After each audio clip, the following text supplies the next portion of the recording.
Ternakan ikan air tawar jenis tilapia semakin mendapat sambutan di kalangan peternak tempatan di Terengganu. Perinciannya langsung bersama Muhammad Rashidi Muhammad Isa. Ya, terima kasih. Banjir gelombang ketiga yang berakhir Disember lalu memberi impak kepada beberapa produk pelancongan di Terengganu. Pengarah Jabatan Pelancongan Negeri Ahmad Rizwan Abdul Rahman berkata, kerugian keseluruhan dianggarkan berjumlah hampir RM300,000 melibatkan 14 produk pelancongan. Daripada jumlah itu, 10 melibatkan produk pelancongan berteraskan komuniti CBT, manakala selebihnya kawasan rekreasi hutan lipur. Susulan itu, bantuan akan diagihkan secara berperingkat bagi membantu membaik pulih produk pelancongan.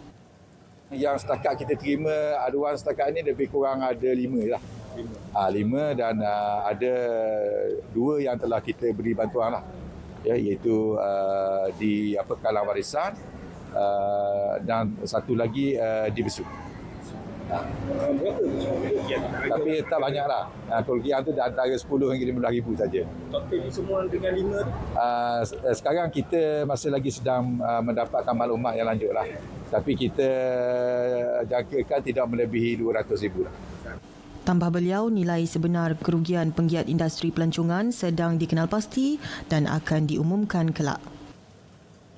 Jabatan Perikanan Terengganu mengeluarkan 100 hingga 200 tan metrik ikan tilapia setahun bagi pasaran tempatan. Ia melibatkan 1,800 buah sangkar yang diternak secara komersial di Sungai Comor, Tasik Kenyir, Hulu Terengganu.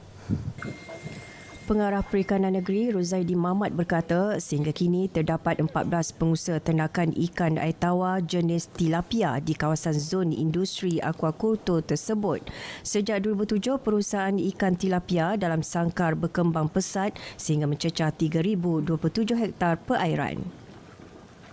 Dari segi kualiti ikan yang kita dapat keluarkan di kawasan ini sangatlah baik, yang mana kita telah pun mempenterkan ikan-ikan yang keluar daripada zon industri aquakultur di Sungai Comor ini, kita letakkan di bawah penjenamaan Red Kenyir. Red Kenyir ya. Jadi dengan keadaan kualitinya yang begitu baik, maka saya yakin ini akan menjadi satu faktor yang besarlah untuk kita gunakan untuk tujuan pemasaran kita.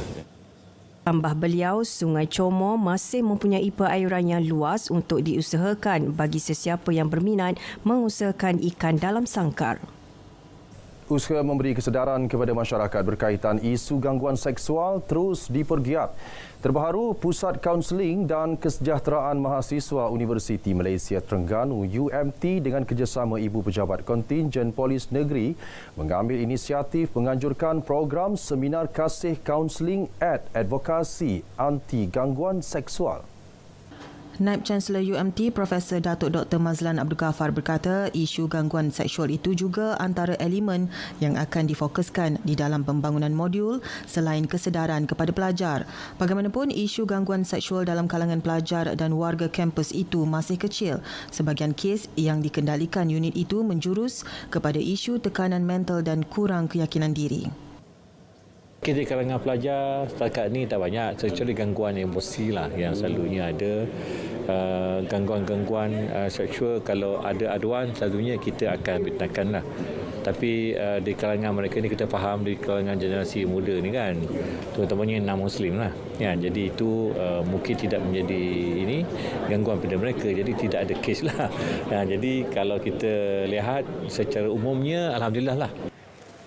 Terdahulu, beliau menghadiri perasmian program Canvas Siswa Madani yang disempurnakan Ketua Polis Terengganu Datuk Mazli Mazlan di Gombadak, Kuala Nerus. Jabatan Kemajuan Masyarakat Kemas Terengganu terus optimis untuk melahirkan lebih ramai usahawan dalam kalangan wanita. Terbaru, 5 usahawan berjaya meraih pendapatan luar jangka selepas menyertai program pembungkusan dan pelabelan usahawan bimbingan Kemas. Pengarah Kemas Negeri Dr. Faridah Mat berkata program berkenaan mendapat penyertaan lebih 500 peserta seluruh negeri. Kita bantu mereka dan kita menggunakan konsultan lah supaya dari sudut packaging dia, dari sudut labeling dan juga promotion tu. Jadi alhamdulillah mereka usahawan kita ni teruja, sekurang-kurangnya Kemas dapat membantu melariskan lagi produk-produk usahawan kita lah. Kesemua usahawan terpilih yang mengusahakan produk makanan itu menerima bantuan RM5,000 dari Interreka Studio Sdn Bhd. Bukan senang untuk saya masukkan produk ni, untuk saya dapatkan pelabelan tu untuk nutrisi semua benda tu kan memerlukan bajet. Tapi Kemas bantu saya dengan bajet yang dia orang bagi untuk Maruku saya ni masuk ke makmal. Belum ni kita orang cuma gunakan stiker saja di kotak untuk produk kami. Sekarang dengan adanya kotak yang lebih kemas, customer lebih tertarik dengan produk kami. Lintas langsung dari Terengganu berakhir di sini. Dari sungai ke segara, Palestin pasti merdeka. Kembali ke Angkasa Puri Kota Media. Baik, terima kasih Rashidi.